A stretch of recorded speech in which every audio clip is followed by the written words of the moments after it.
Questionné sur la multiplication des chutes, Mathieu Van Der Poel a mis en évidence l'importance du comportement des coureurs, qui prennent de nombreux risques.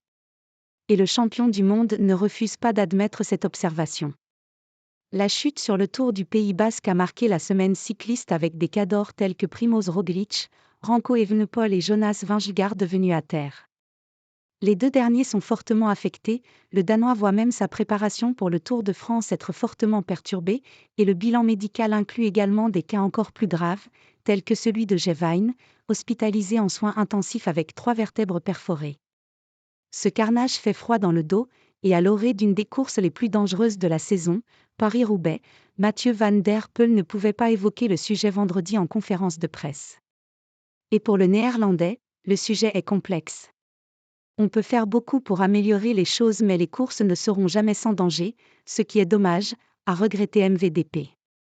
La partie la plus dangereuse dans le cyclisme, ce sont les coureurs eux-mêmes. Nous prenons des risques. Van Der Poel fait partie de ces coureurs qui se jettent à pleine vitesse dans les courbes ou sur les pavés.